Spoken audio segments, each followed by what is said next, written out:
Honestly, it's about time that we have the Chris Beard conversation. It's just got to happen. There's no way around it. This is the Locked On Ole Miss Podcast. You are Locked On Ole Miss, your daily podcast on the Ole Miss Rebels, part of the Locked On Podcast Network, your team every day.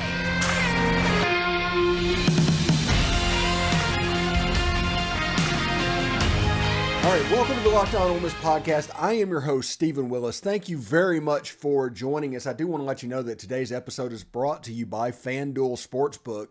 It's the official sportsbook of Locked On. You know, you can make every moment more. Visit FanDuel.com/LockedOn today to get started. Also, thank you for making the Locked On Ole Miss Podcast your first listen every day. We are free and available wherever you get your podcast. It is a really cool feeling to know that right now we are the Ole Miss Morning Show. So thank you very much for that. All right. We need to start off talking about Chris Beard. We haven't spent a whole lot of time on basketball because honestly, the season has been ostensibly over since like mid-December at this point. But we were all going forward and we had hypothetical broadcasts of who Ole Miss might look at. And Jason Jordan talked about this second week of the NCAA tournament and a G5 coach that makes it into the second or third round. And that sounds good. I mean, sounds fine. But that was before the Chris Beard news came out yesterday. And that is his charges were dropped for domestic violence by request of his wife from a district attorney that is notoriously hard on domestic violence, citing lack of evidence and the wishes of the wife. Okay? That's the important thing. Now, we as a country right now are very much a ready, fire, aim society. We make up our mind originally, we have a take, we defend it to the death. And whenever the news came out about Chris Beard, whenever it was a month ago or whatever, everybody made up their mind right then on what was happening. Before any evidence, before any trial, before any of the innocent until proven guilty that this society has made important. So, in my opinion, if you just take that, Chris Beard is hireable because there's nothing legally that puts him in jeopardy. Now, the court of public opinion, like we said, you have a take, you defend it till everywhere. We have members of this channel that talk on. We had a group chat, came up on this subject last night. They were not potentially happy by that hire. There might be other stuff that comes out whenever you do that, and it can come back to bite you. And there's the whole issue of, well, what exactly happened and why was that original police report filed? Never mind the fact that she recanted it later. Why was it filed to start with? Was that the truth or was the recant the truth? That is a problem to where we can't really see what's going on. Now, if you look at programs around the country that could hire Chris Beard. Now, I'm not talking about for basketball purposes or anything like that, but just could handle the heat that is going to inevitably come from making that hire if they do. And Ole Miss is absolutely in that realm. Mississippi State would be, the state of Mississippi would be perfect for that because they would be able to handle it. There is apparatuses in place to deal with negative public opinion from the outside. Not saying it's right, not saying it's wrong, I'm saying it's there. So there might be a backlash for 48 hours, the same way it was for Jeff Lebby over the Baylor stuff. And I realize it's not apples to apples. I'm just saying, talking about public opinion outcry, because every time Jeff Lebby gets a job, there's a certain group of people that do whatever they can to try and influence public opinion before it happens. Nothing comes of it, and Jeff Lebby ends up being a successful coach. Hugh Freeze is going to be hired at Auburn right now. They do not care about what happened in his past. Now, are we at the point as a country when FBI raids are happening on the current sitting president and the ex-president almost on a rotational basis to be able to say that our public institution is about a certain degree of morality. That's interesting to me. The morality play in this. The fact that these inanimate objects could, in some sense, have a little bit of morality, which I do not think they do. I think that Will Wade, Chris Beard, those guys, if they don't have any charges against him and nothing is holding them back from being hired, I honestly think they should be hired, and I think they will be hired. Somewhere, somebody is going to take a chance. The moment the news came out of Austin yesterday ensured that Chris Beard was going to get another job. Now the question is whether or not you want that outcry, that initial surge that everybody's going to talk about for 2 days and it's going to go away. Or is that 2 days going to be too much for you to bear? Can you withstand that? It's interesting because if you look on the court, excellent basketball coach. Won everywhere he's been. With players that were not the one and done types. Really good basketball coach. And I think that's important to say that because we're not going to pull punches necessarily on this channel. We're going to try to be as real as possible, and that's kind of been our thing since we started. Be real. Tell the truth. The better of a basketball coach he is, the more likely you are to put up with the outcry that comes. So if an assistant coach went through the same thing that Chris Beard went through a month ago, that guy might not ever get another job in college basketball again.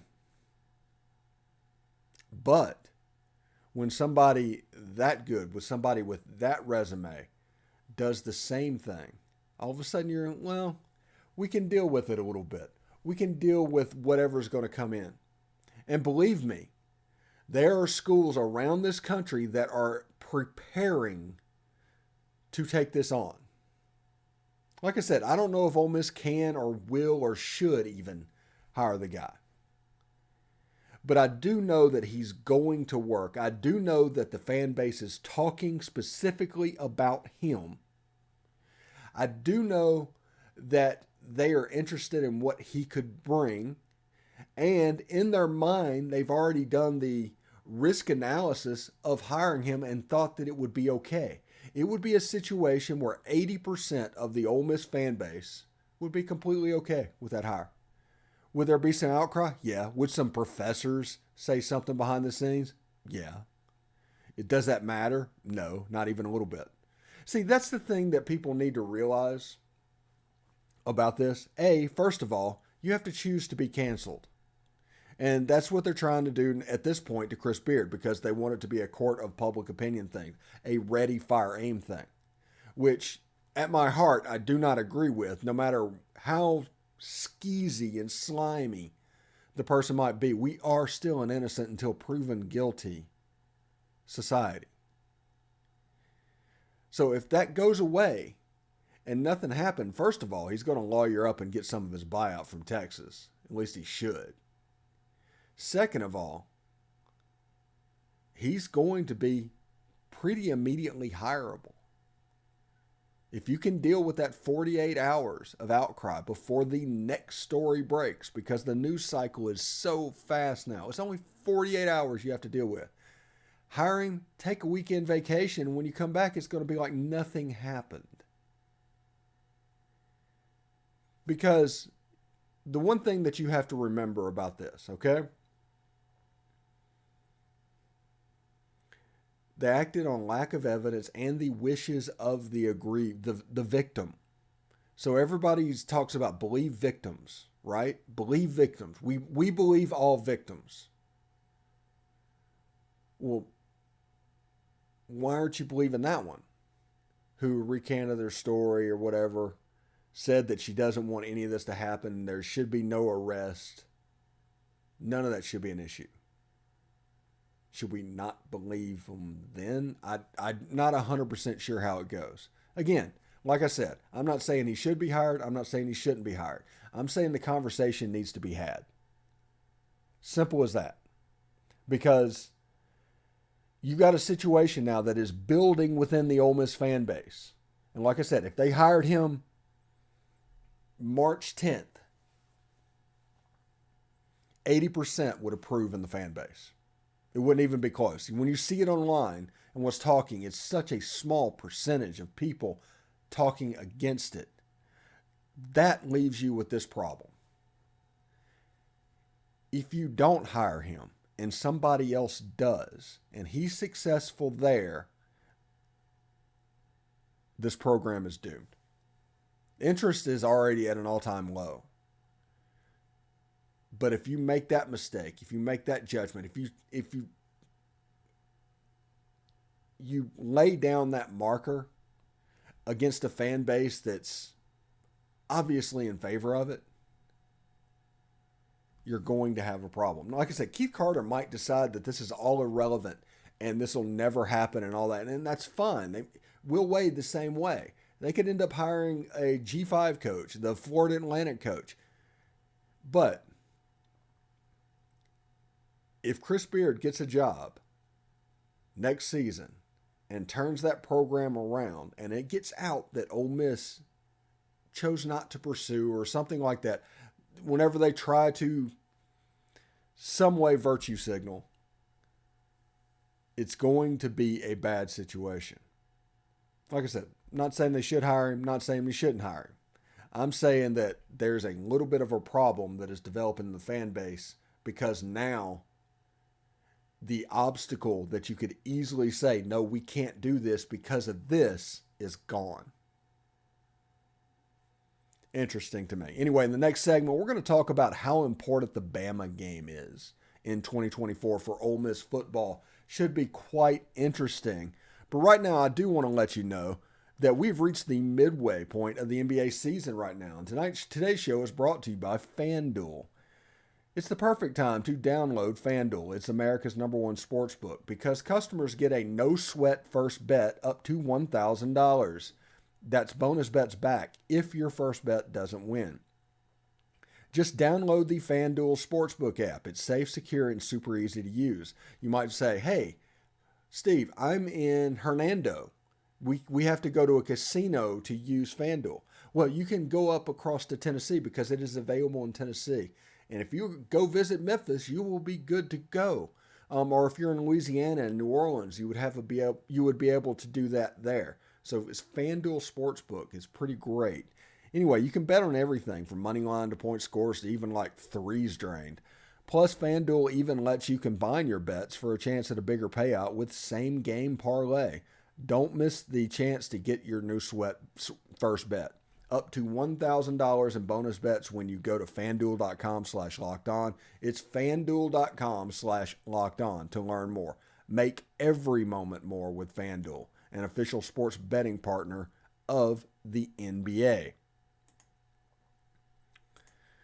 All right, thanks again for making the Locked On Ole Miss podcast your first listen every day. Make sure you check out our brand new podcast, Locked On College Basketball. Everything you need to know about college basketball in one place.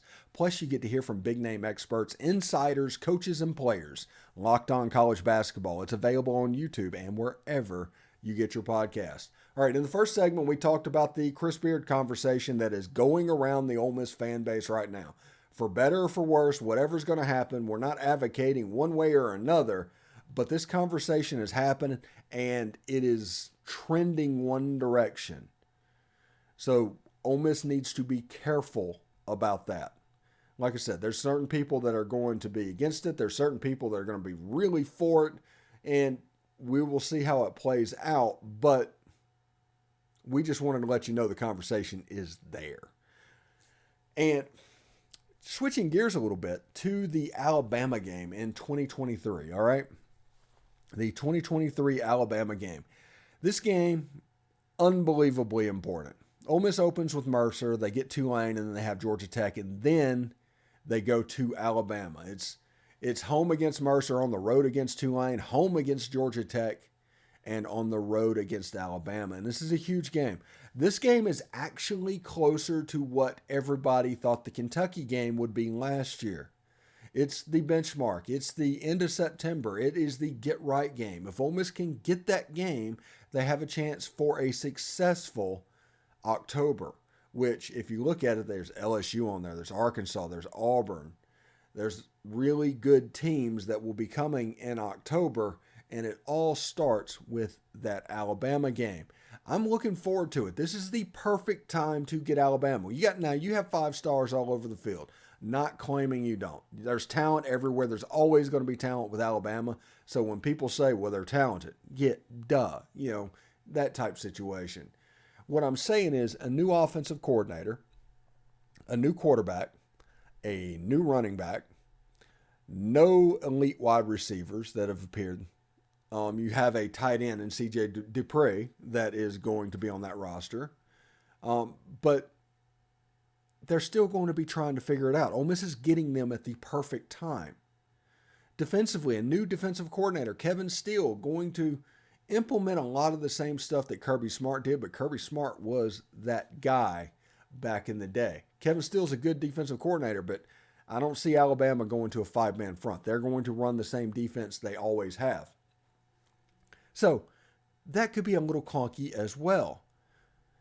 We will see exactly what happens, but Ole Miss gets them it's as good of a situation as you can get against a Nick Saban team in Alabama. Play them in September, new players everywhere, new quarterback, all of this over. And like I said, I am not saying they're not going to be talented. They're going to be supremely talented as Alabama. But compared to a normal Alabama game, this game is in a better position than it normally is. That's what I'm saying about that. Really great stuff. You also have the Georgia game at the end. It's like a Big Mac sandwich to where you have Alabama, you have Georgia, and in between, what is it? 2 whole beef patties, special sauce, lettuce, cheese, pickles, onion on a sesame seed bun, something like that. I still remember that when I was like 6 years old. It's absolutely nuts. I have trouble with math, but I know that. It's crazy. So when you look at that game, just realize exactly what it could be and what it could mean. If you're looking for an Ole Miss team that is going to be poised to make a run like we did a video on earlier in this week, look at this game. Because if Ole Miss can get this game, it gives them flexibility in the rest of their schedule. Alabama against Ole Miss and LSU at home in Tuscaloosa. They're not going to drop both of those games.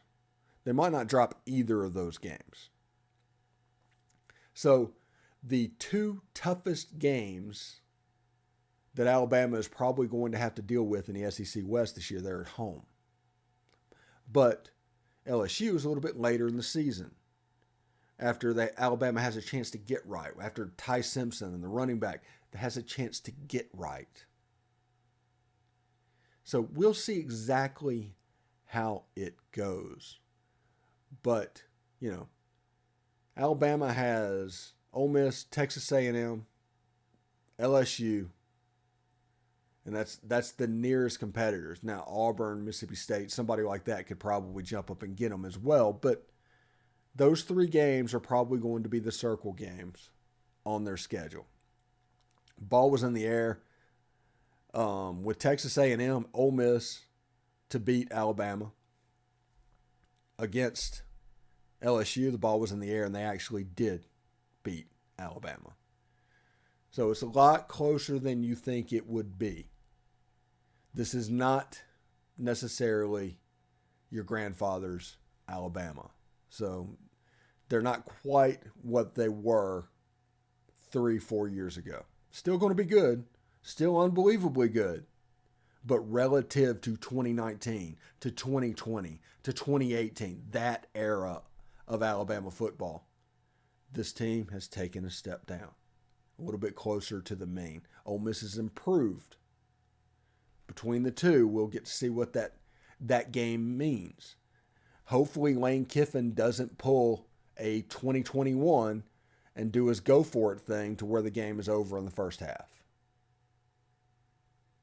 just is what it is. Anyway, coming up in the next segment, we have Tim Thomas. He's going to talk about Ole Miss hoops. He's going to a celebration of past champions this weekend, I believe. So we'll be able to talk to him about that. We'll talk to him about the Florida Gators, and also we'll have a little bit of the Chris Beard conversation with him as well. So stick around. All right, thanks for making the Locked On Ole Miss podcast your first listen every day. We are free and available wherever you get your podcast, including YouTube. So do us a favor, subscribe to the YouTube channel, hit the bell for notifications, comment down below, and upvote the video itself. I'm here with Tim Thomas for his weekly segment on all things Ole Miss basketball. Tim, Ole Miss lost by 15 points to the Florida Gators. It was basically, this basketball team just plays the same game over and over again, I think. Yeah, disappointing again. Just didn't have enough offense. The announcers all talk about it every week. It gets to be an old hat, but Morrell had his 15. A couple other guys, Breakfield's playing better these days. Robert Allen is playing a little bit better inside. But when it comes down to it, they can't make the shot. They throw the ball away. Important times of the game, key times of the game where a play's got to be made, it don't happen. It just don't happen. He's trying, Ty Fagan and some of the other guys that try to give him a boost with some veterans, but it's not happening. It's a lost cause. I'm really sorry to say that because I was on Kermit's bandwagon when he got here, and I was thinking, that things could look up. But for whatever reason, I'm not sure. My thing is weightlifting. Their shooting is horrendous. Their shooting is terrible. I think their three-point shooting was 25% last night. Florida's was 60%. A little bit different there. And then 25% is probably high. That's probably on the high side for Ole Miss.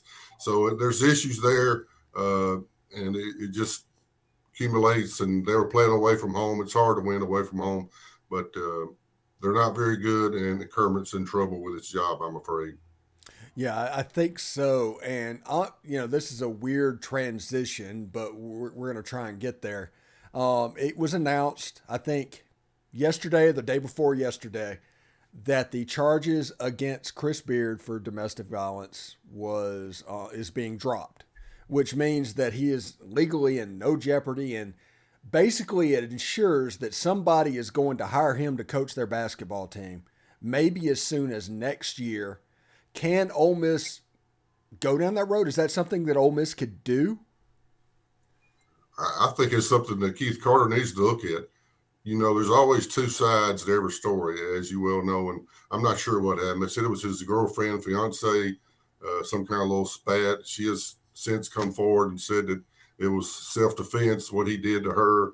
So you never know for sure, and that's something that Keith Carter can check in and really check this whole story out, check his background. He's from Texas, had a great year going. They're still doing good with the assistant coach, but he was at Texas Tech, had some great years there. He's a really great coach, and if Keith checks him out and he fits the mold, I know a fellow that kind of a basketball insider, Jeff Goodman. I saw an interview with him, and he's already predicted this going to happen. What he knows or what he's just throwing out there, I don't know, but he's a basketball insider on the show The Rally. I saw where he had comments in the video about that. And Neil McCready, the guy that the Rebel Grove guy here, he's already predicting that maybe Chris Beard. Also, a couple out there, Dusty May, we've talked about. I think you mentioned him from FAU. A guy, Kelsey, I think a coach for the College of Charleston. And then I also read that maybe Chris Holtzman, the Ohio State guy, might want to get in the SEC. That's probably far-fetched, but I saw that name also. Yeah, it's an interesting situation, and everybody feels bad for Kermit because by all accounts, he's just a really great guy. And it's just it's a terrible situation that just didn't work out one way or another this season. But I think this is important that whoever Keith Carter decides to hire next, and it doesn't matter if it's Chris Beard or Will Wade or these G5 guys, whoever they bring in to coach this job, the number one job is to get attention to this program. From the fan base, from the administration, from the national relevance, get attention, then bring hope into the process. And once you have that attention and hope, you can ascend relatively quickly. It's kind of like the Lane Kiffin hire a few years back. When he comes into the room, people notice, people look and want to be aware. He's great Twitter, a lot of views from a lot of Twitter, a lot of followers. I'm sorry, and that's what you got to get. You got to get a basketball guy like a Chris Beard, Chris Holtzman, or one of these guys that really has a lot of attention to get the Rebel fan base back fired up, to get the pavilion full every week, like a lot of these other places you see that are just packed with, the kids are involved, the students are all on the side of the floor there, just really excited and loud, just back to the old days. I remember several of our old days back in the day when we had some big, huge crowds. We were very successful to an extent. So we'll talk about the SEC tournament in a minute, but we were successful, went to NCAA tournament one time, went to NIT a couple of times. So we had some good years back then. And we had a good crowd back in the old Tad Pad, even though it's kind of dark and dreary these days, I guess.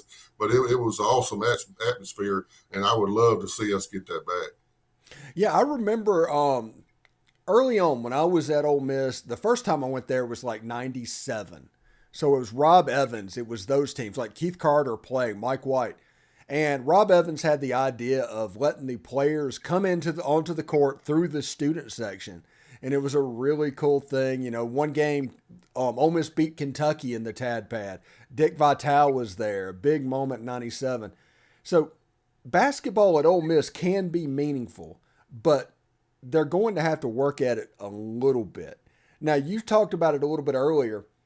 This weekend is the celebration for the Marshall Henderson Murphy Holloway 2013 basketball team that won an SEC championship. Tim, you're going to go visit as an alumnus of the school and a basketball player and all that went through it. And also, you're probably one of about 25 players that knows what it's like to have a men's basketball SEC tournament championship. Yeah, I got a big old ring to show for it. I know the baseball team, they just showing off their rings. I got a pretty nice one myself. Of course, it's older ring, but it's probably worth something. But yeah, it's a 10-year reunion this Saturday against Mississippi State, 2:30 game. They bring back Marshall, Buckner. There's several guys. Jarvis Summers was really good. Several guys on that team that are really good. But back in 1981, if any of you guys can remember that far, if you were born yet, we won it. It was at Birmingham in the Birmingham Civic Center. That's where they held it every year because it was close to the SEC office. We beat Georgia. They had a little player that was pretty good back in those days, Dominique Wilkins. He was really good. You could tell that he was going to be a great player, and he could really show out and dunk the ball and shoot the ball really well and played many years, and he's a NBA Hall of Famer. But we beat him. We beat him and the team. We were behind just a few points at halftime. Elson Turner was our best player. Carlos Clark, Sean Tui was a point guard, and we were behind a little bit. And Coach Welly, our coach, he said, "Elson, you're our best defensive player. You're supposed to be guard Dominic, and he's scoring all these points. What's the story?" And might have been a little harsher words than that. I'll just paraphrase.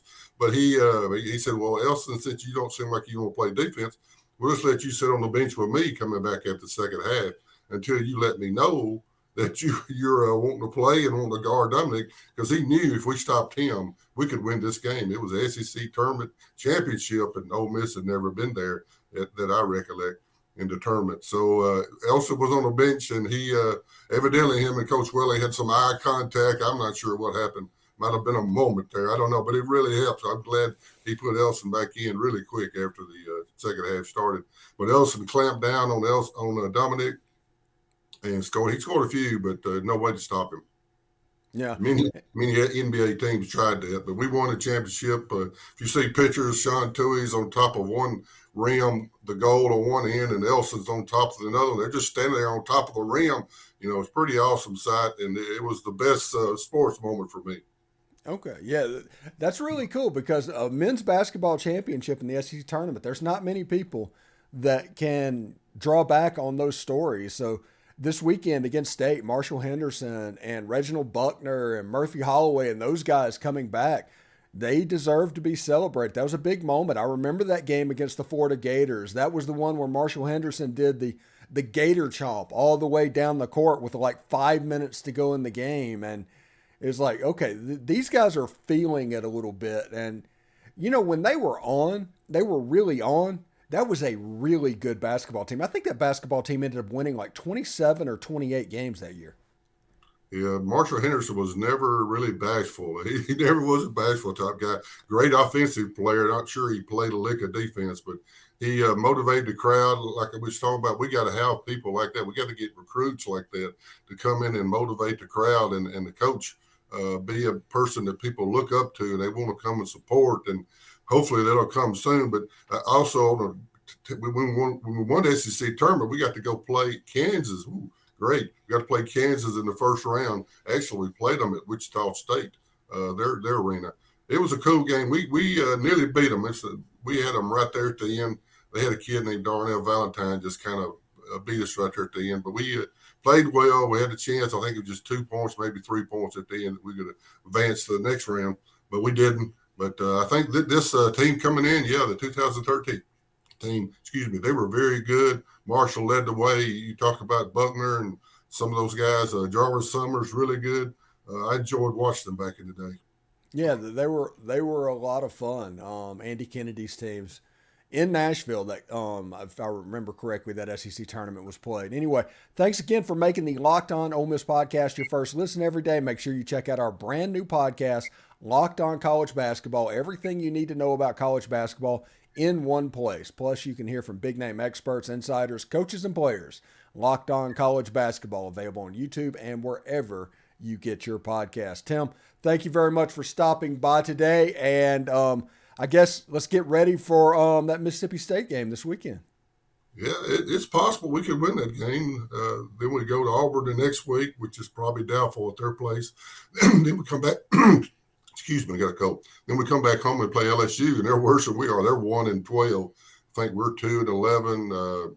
South Carolina's 2-11, and you got a couple other guys up there fighting for that 4th spot for the first day of SEC tournament. But we could beat Mississippi State. They're playing pretty well, but if we get them at home, if a few things turn our way, and Moreo really starts shooting well, which I don't know if it's possible. He's had a rough year, and because of his rough year, we've had a rough year. Not just him, but Ruffin and several other guys have not come through like they thought they would. But I'm looking for a win. I'm trying to be optimistic, so let's go get them this Saturday. Yeah, absolutely. Appreciate it, Tim. Thank you. God bless.